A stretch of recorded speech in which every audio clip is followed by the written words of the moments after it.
This wasn't something that turned around in weeks or even months. Now, like a decade after this difficult moment in the relationship, this university partner is no less difficult, but we have a really good understanding and we are aligned in our common goals. So think of yourself not as a vendor, but a partner, part of that entire ecosystem, many of which go back centuries.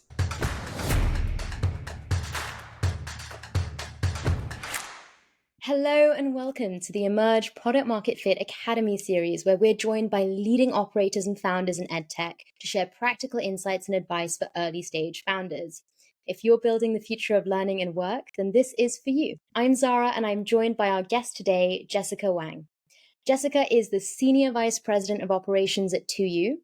EdTech giant 2U, the parent company of MOOC provider edX, connects more than 76 million learners worldwide to world-class online education in partnership with top universities and industry experts.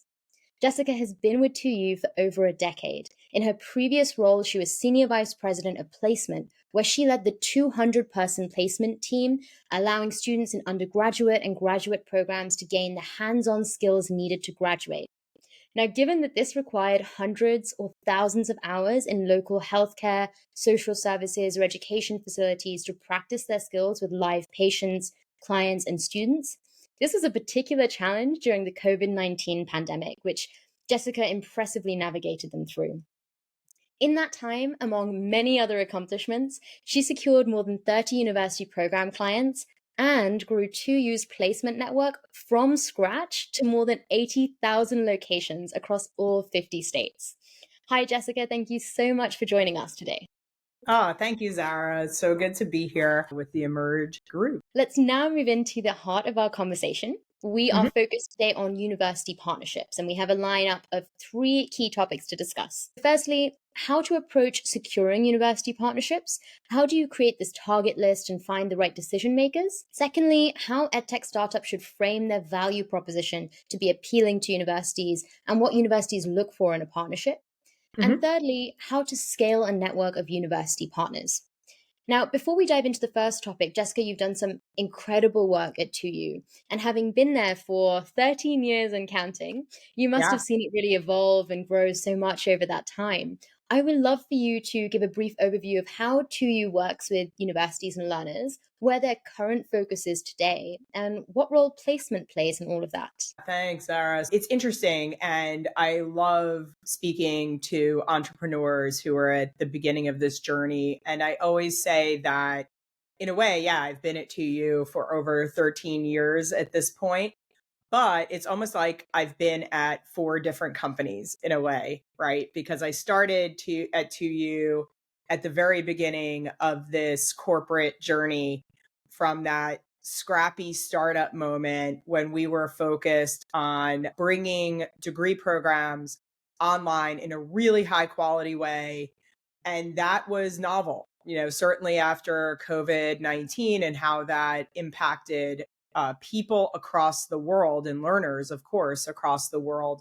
We're so used to doing everything online now, right? And including education. But in 2010, 2009, the notion of high quality learning online was novel. So that's where the journey started. As a startup, we had 1 client and we were all just doing what all of the entrepreneurs who are involved in Emerge are doing. Small teams, incredibly scrappy, 1 client, which, we were trying to kind of prove our model on every day.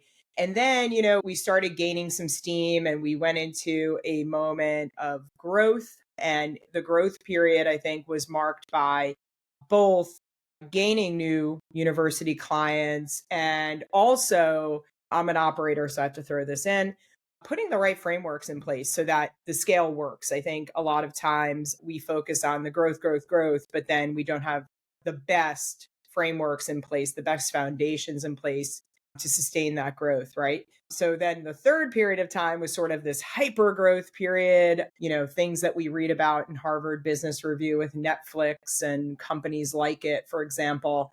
And now we're in this moment of transforming from focusing just on one type of learner, either a degree program of some sort or an executive education opportunity, to an entire platform to allow learners to come in at any point from free to degree. And we're transitioning to this platform company at the same time we're focused on profitability. So like I said, I think it's been a unique ride that has allowed me to really experience the growth of a company in at least from my point of view, four distinct phases, right? And build the underpinnings through all of those phases. Thanks for sharing that journey in those four different phases, from those first scrappy days to the hyper growth during COVID. Speaking of COVID, how did COVID-19 impact to you? I know you were faced with the challenge of closures of offices across the country that were really critical locations for in program field placements. How did you approach the need to pivot in the time of crisis while balancing needs of learners? That's a great question. It's probably, the most challenging time in my career for sure. So just to give everybody a bit of a smidge of context there. One of the main things that 2U does is focus on students who are in degree programs online. So that could be an MBA program, for example, which is really straightforward. Students come to a course online, they interact live with professors and other students, and they call it a day, right? But for some of the other programs that we operate, like social work or nursing, for example, students do go to classes and so forth online, but then at some point they must go locally to hands-on work with patients, clients, and so forth. So the really cataclysmic moment, right, came when COVID-19 hit and everything closed, right? None of us was going to a doctor's office in person, say in March 2020, and we weren't going live to our therapy appointments, things like that. So what may have been a boon in edtech, right? This moment where everybody's home, everybody's, stuck online, and maybe, hey, let's go take a class, right? So we saw a lot of activity in the edtech space, which was fantastic during this time of, new opportunities and companies like 2U even experiencing more learners opting into education, which was great. But on the other hand, when all of these facilities shut down during COVID, I had about 5,000 students who could not go and do those hands-on activities with patients and clients, right?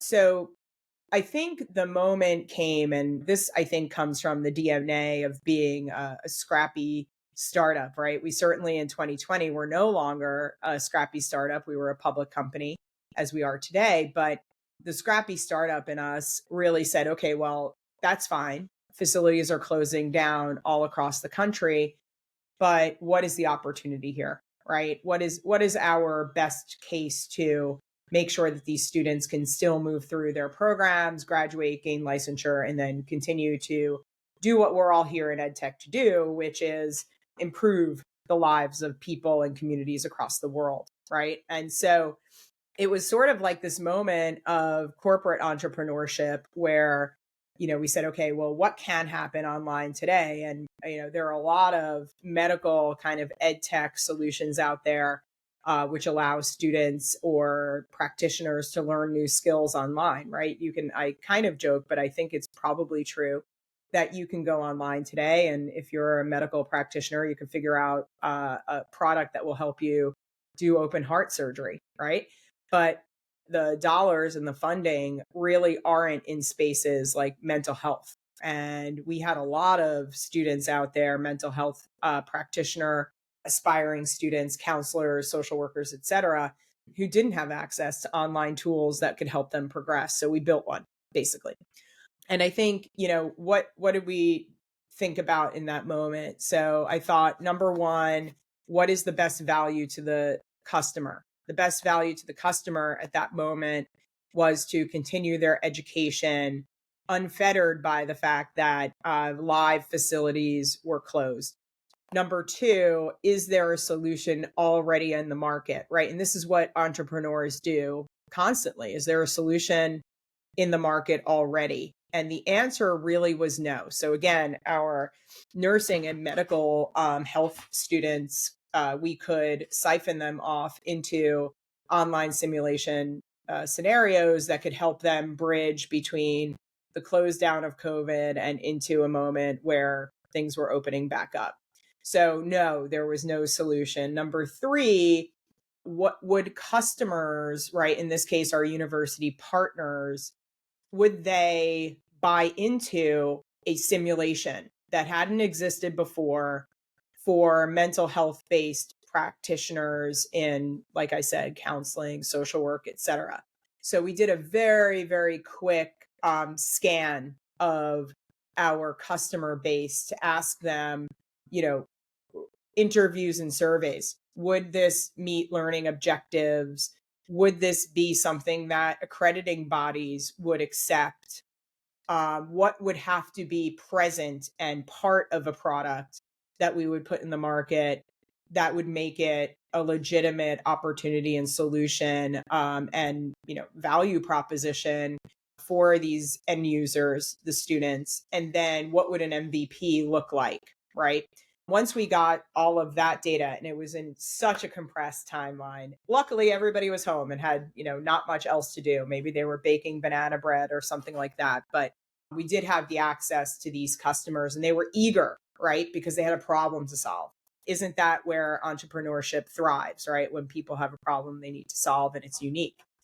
And then so we went about building an MVP. So that's kind of number four, is what does an MVP look like? The MVP in this case was a simulation of an environment that was a community health center providing social work and counseling services to individuals across the spectrum of mental health challenges that we all face, whether they're individual mental health challenges or mental health challenges that impact a family and beyond, right? So we created an a virtual environment of a mental health facility.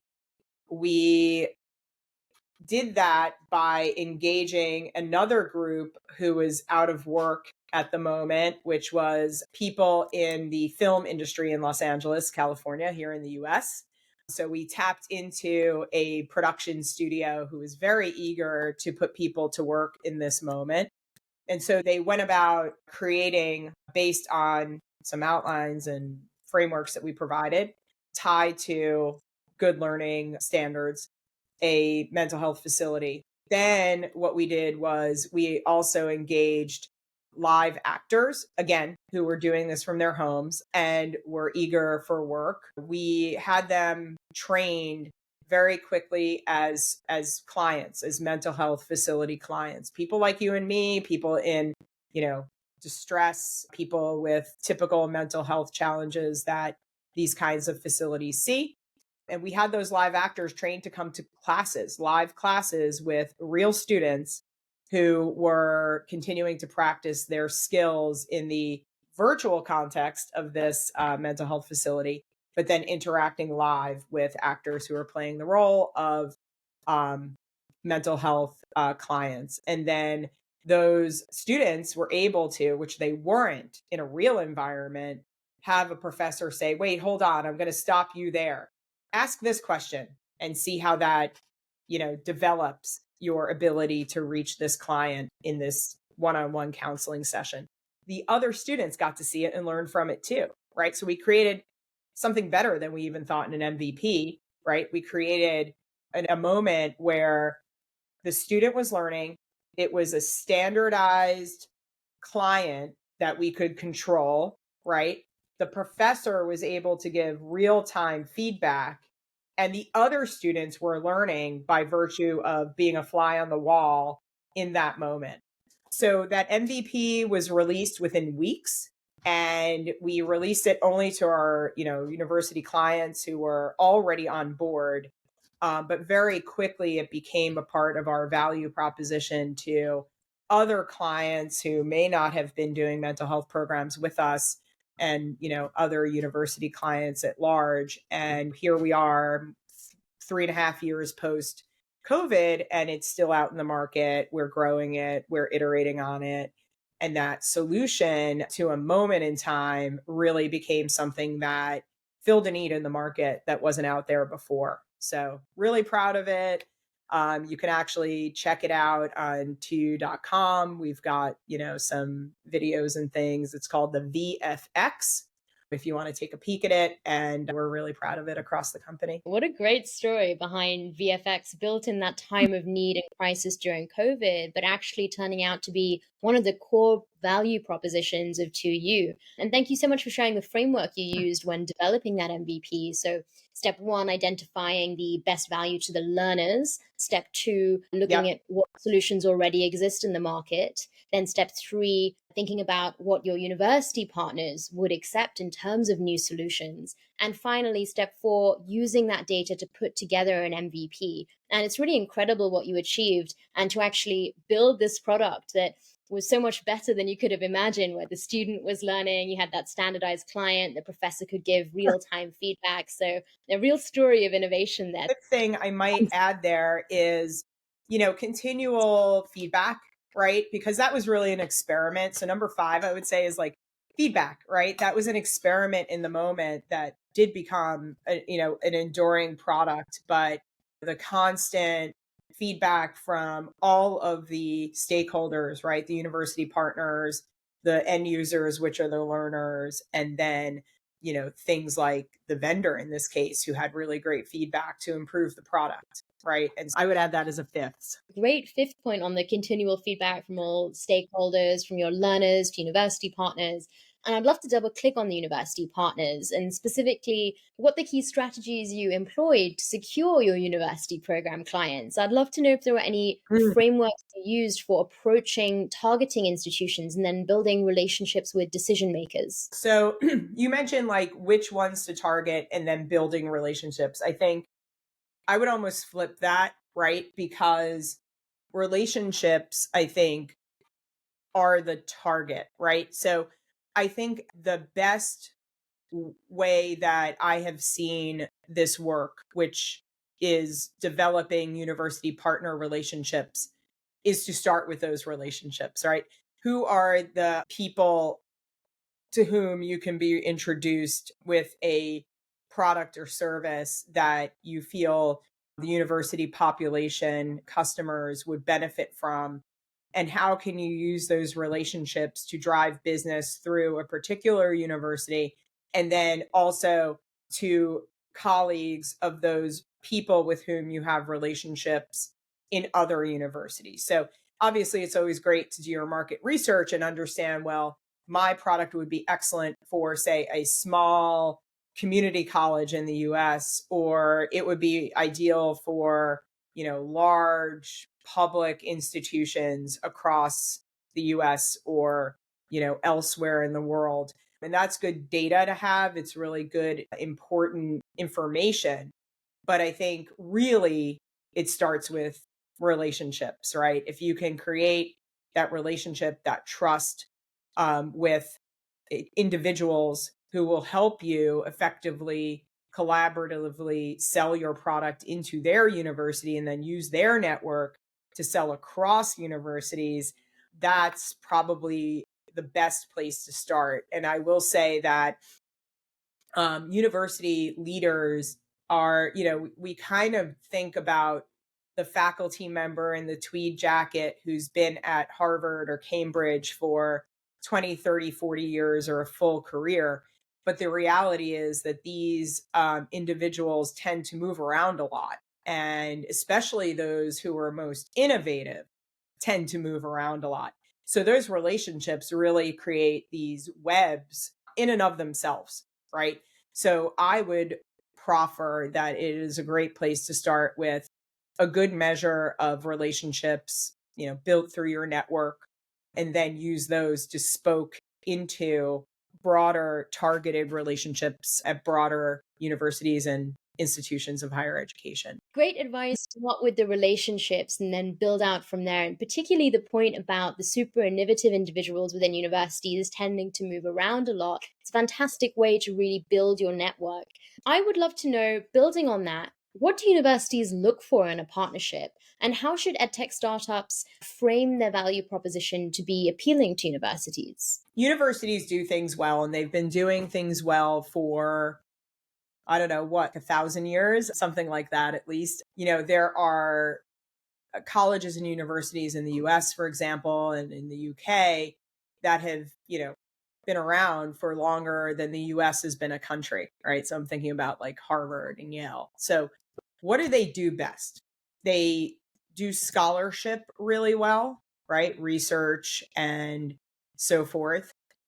They do teaching well. And I know a lot of edtech products there are out there to enhance teaching, but they teach well.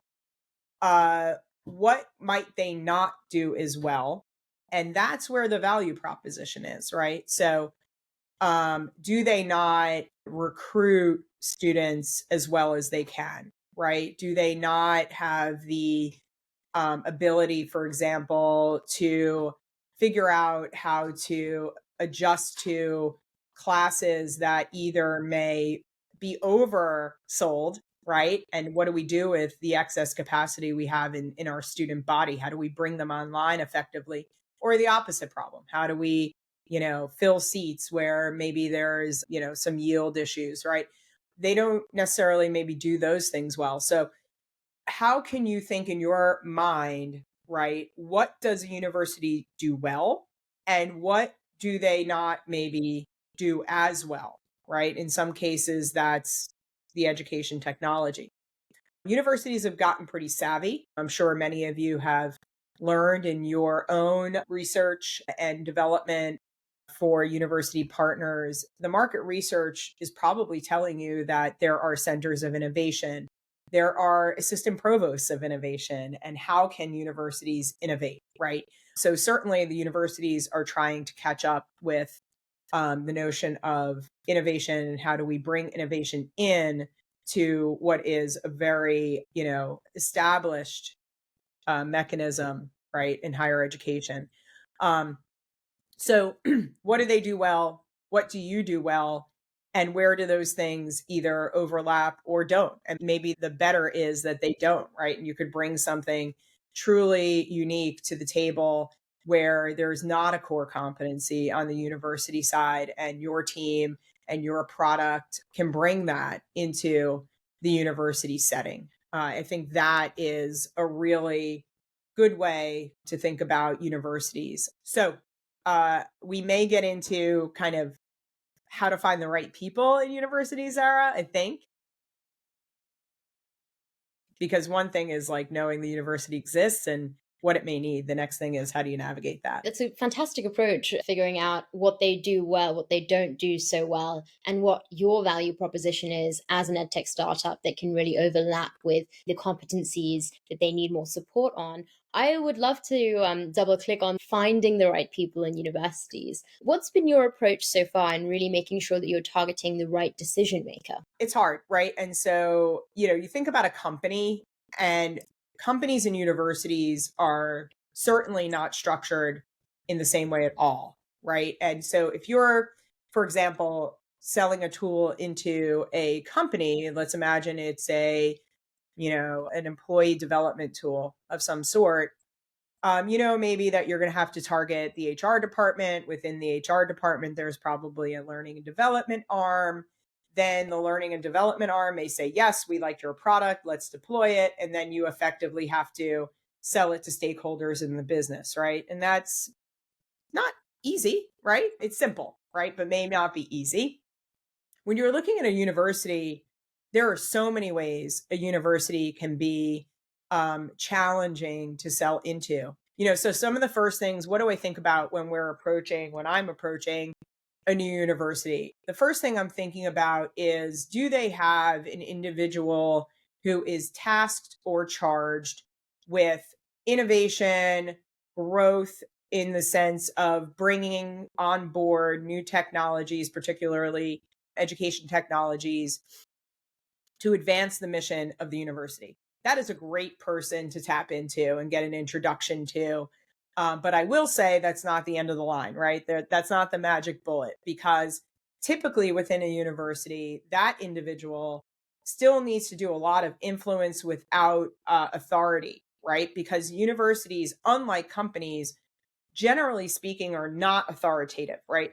You want to say, who's the boss, right? Who's the person who can make this decision? And the answer in a university is not clear cut. you may have a provost or a dean, right, who can make a decision for a limited part of the university, right? Knowing that is important, right? Is there a dean of a particular school, a particular program, who is the ultimate decision maker for that university program? And how far does that person's reach go? Universities tend to be really federated. What do I mean by that? There are a lot of decision makers. So you've got that innovator, you've got that innovation person, maybe if you're lucky to help you understand the rest of the landscape. But understanding the decision making power of somebody at a school or department level is helpful and important. Is that the dean? Is that the provost? How far do their decisions go? Do they still need faculty alignment? Does that faculty alignment go as far as a faculty vote? So that gives you another stakeholder group to think about. Usually, then, there is a separate and centralized legal team. There's a separate and centralized financial office that needs to be navigated.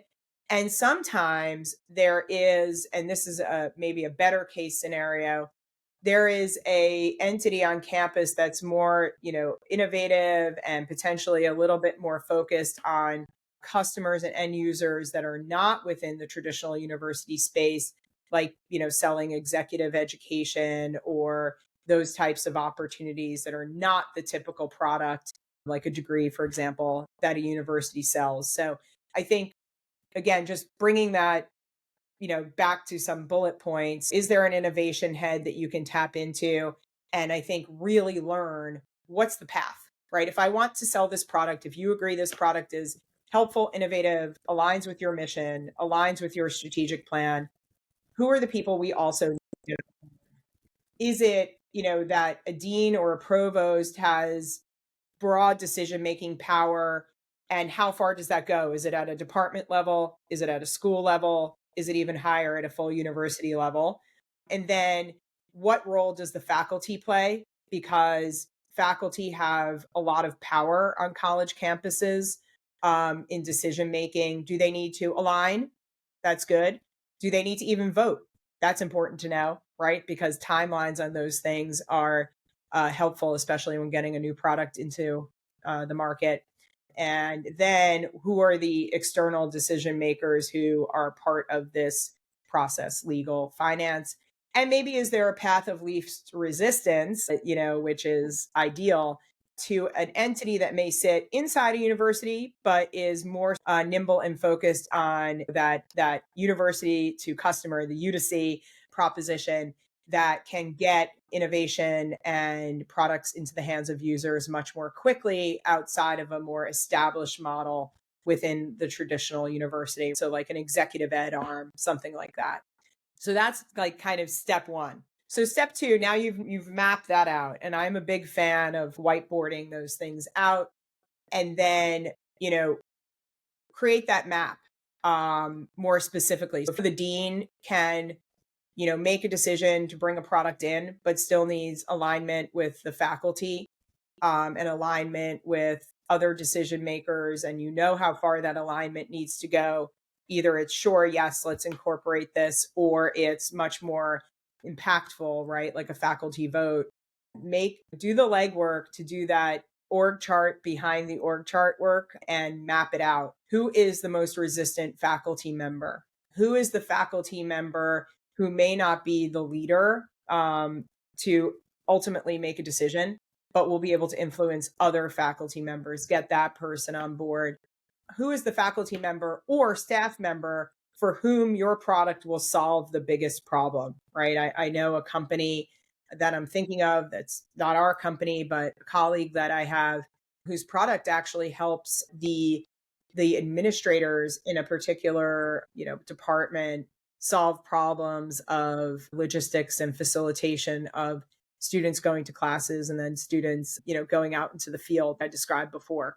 Great product. The faculty are not as interested in that as the, staff members. So that's an example, like who can you really make sure that you've got on board and excited about your product and bring that forward. So find the person who's most resistant, find the person who's least resistant, and then find the person who is going to help you move the project forward because they're an influencer, right? Those are things that I think are incredibly helpful when trying to navigate the internal workings of a university. You really highlighted some great challenges there with selling into universities, especially with understanding that dynamic of who the decision makers are, how many there are, and the ways in which they make those decisions, perhaps in an entirely other entity. And great advice on mapping out that org chart, the decision makers versus influencers, the least and most resistant, and who you're actually solving the problem for. There seems to be a running theme here on the importance of relationships. So I would love to talk to you about that in the context of actually scaling those relationships. How do you scale a network from those first few relationships to a larger network of university partners? What were the initial challenges in building out 2U's placement network from scratch, and how did you overcome them? I think this goes back to a little bit of what I mentioned around creating good bones and good frameworks so that your team can focus on those initial clients, in this case university clients, and really service them in an outstanding way, right? Make sure that you are giving them the value that you promised, make the product that you've or service that you've sold to them, and ensuring that you as the leader and entrepreneur can then use that experience to scale into other opportunities. And so interestingly,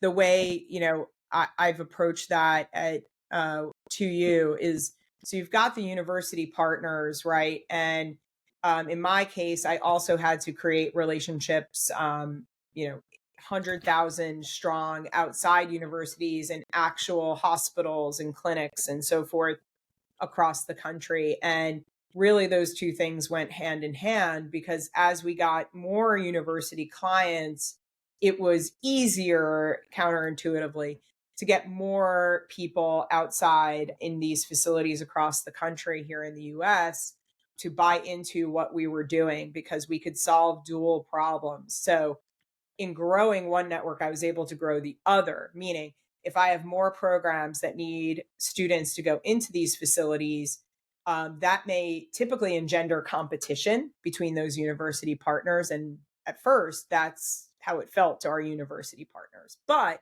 once I explained that if I can build this broader network by saying, you're not only working with one of my university partners, but I'm actually helping you solve a problem in your clinic or your facility or your hospital by providing you a steady stream of students from multiple universities, the network effect sort of exploded, right? So getting those university partners familiar with one another, which at the beginning of our journey was a little bit fraught because, what was going to happen if we brought all of these university partners together in a room or a virtual room and had them sharing, and would that mean that we were going to be impacted in a way that we didn't intend, or could we have them working together to help us improve our product, which ultimately is what happened, get feedback, get alignment between them, right? Which is not intuitive, right? Because in some cases university programs were at competition,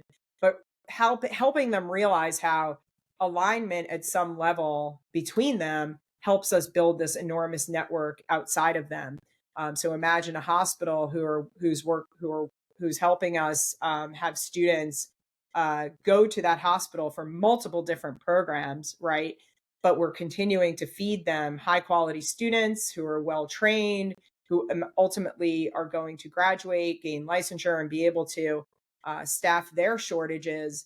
That ended up being the value proposition that we explained to our university partners, which is a little scary, right? Putting your customers together in alignment sometimes, and then building that into the model of establishing a network of facilities that would take these students. And as one grew, more university partners, the other grew, right? More network impact and effect on the facility side. It started slow. It was a very slow burn, but that's one of the foundations and underpinnings that I encouraged from the start. That has really been wide ranging for us today. Thanks so much for sharing, Jessica, how you scaled your network of university partners. It was a really great lesson on how actually aligning your partners can unlock other opportunities. In this case, your network of facilities, which in turn helped you grow your university network further. So, our final question for today, before we move into our quick fire round, could you share a case study or an example of a particularly challenging university partnership and how you navigated that? One comes to mind from my early days in my career, and it really set the stage for how I looked at partnership from that moment forward. So while it was a very difficult challenge in the moment, it really did teach me the most. And so what I would say is, not intentionally at all.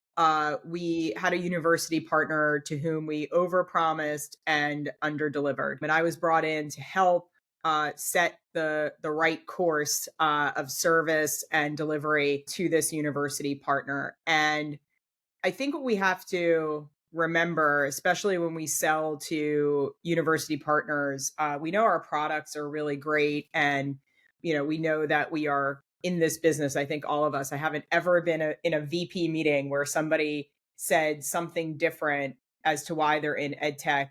Everybody says the same thing. It's because we want to impact people's lives in a positive way through education. I think that's everybody's raison d'etre. My French is terrible, but you'll forgive me.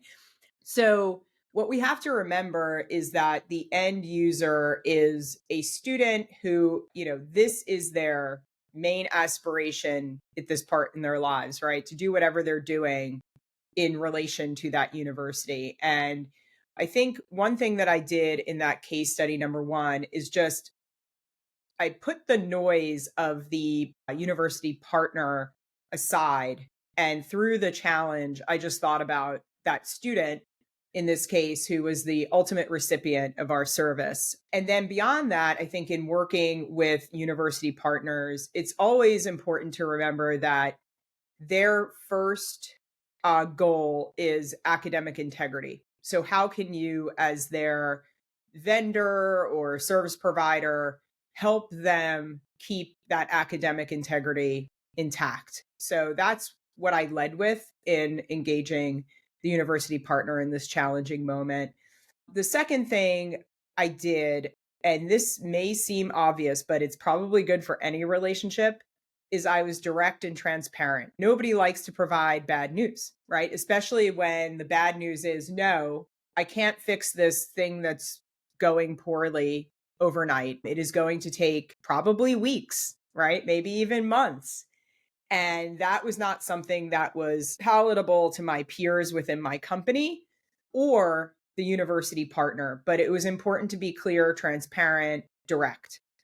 The third thing I would say is, in most cases with university partners, if you can tie your success to their success and truly be a partner rather than a vendor, that is going to go far, right? In this case study, I made sure that I aligned the goals that the university had for how our service would ultimately operate with the goals that I set for my team in delivering that service, so that if we succeeded, the partner succeeded. If we failed, the partner failed, right? The university partner. And they had to do some things to help us succeed, right? So it wasn't just we were kind of on our heels here and we had to just perform, perform, perform. We did need some help from the university partner to ultimately succeed. So anything you can do to tie your boats together so that you rise with the tide, or hopefully not, but sink together, I think is a really good strategy. And having that, investment both ways is going to really help the partnership a lot. I think the last thing that I did beyond in this case study of something that wasn't going so well, and they were difficult, demanding. Think of whatever US or European brand that comes to mind when you say, elite, old.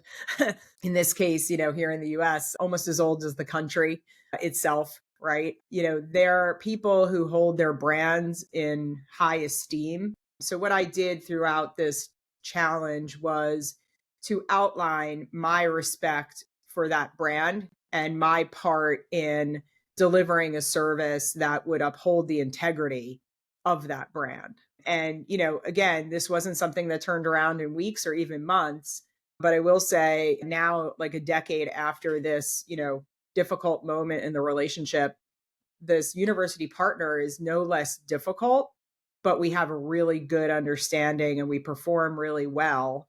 And again, we are aligned in our common goals and direct and transparent. In a partnership, you need to be clear, right? I think that went a really long way. So think of yourself not as a vendor, but a partner, part of that entire ecosystem, many of which go back centuries, right? In Europe and the US, certainly. Fantastic. I love that emphasis on being super direct and transparent, especially in the challenging times, and that framing of being a true partner rather than just a vendor by aligning those incentives. Let's now move into the final part of our session today, our quick fire round. So I'm going to ask you a quick question and you respond with a one-line response. Are you ready? Okay, ready. Who has been the most influential mentor in your career and why? Rob Cohen. He's a venture partner. If you know him, you know why. What's the one KPI that every edtech founder should monitor closely? Customer satisfaction. If you were to invest in a new edtech startup, what would it be and why? Mental health for K-12 or higher ed students. This is an area there aren't enough practitioners. Universities and K-12 school districts don't have enough